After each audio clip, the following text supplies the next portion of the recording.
நம்மளோட குழந்தைங்களுக்கு English teach பண்ணுறதுக்கு அவங்க லேர்ன் பண்ணிக்கிறதுக்கு ஹெல்ப் பண்ணுறதுக்கு ஒரு 5 டிப்ஸு.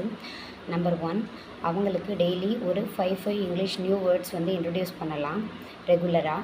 நம்பர் 2, அவங்களுக்கு டெய்லி ஒரு இங்கிலீஷ் ஸ்டோரி ரீட் பண்ணி கொடுக்கலாம். இதுக்கு அமேசான்லேயே லோ ஆஃப் காஸ்ட்டில் இந்த மாதிரியான புக்ஸ் எல்லாமே கிடைக்குது. இது 35-30 அந்த ரேஞ்சில் இருக்குது. அதுவும் பை பண்ணி டெய்லி ஒரு ஸ்டோரி ரீட் பண்ணலாம். அடுத்தது நம்பர் 3, அவங்களுக்கு வேர்ட் கேம் அதை சொல்லிட்டு கூகுளில் இருக்கும் அந்த மாதிரியான வேர்ட் கேமும் இன்ட்ரடியூஸ் பண்ணலாம். நம்பர் 4, நம்ம வீட்டில் அவங்க கூட இங்கிலீஷில் பேச ஸ்டார்ட் பண்ணலாம். நம்பர் 5, அவங்களுக்கு கண்டிப்பாக நம்ம ஸ்க்ரீன் டைம் கொடுக்குறோம். அந்த ஸ்க்ரீன் டைம் வந்து இங்கிலீஷ் ரிலேட்டடான ஸ்டோரி பார்க்குறது அல்லது ரைம்ஸ் பார்க்குறது இந்த மாதிரியான ஸ்க்ரீன் டைமும் கொடுக்கலாம். இதில் நீங்கள் இதெல்லாம் ஃபாலோ பண்ண போகிறீங்க? கீழே கமெண்ட் பண்ணலாமா?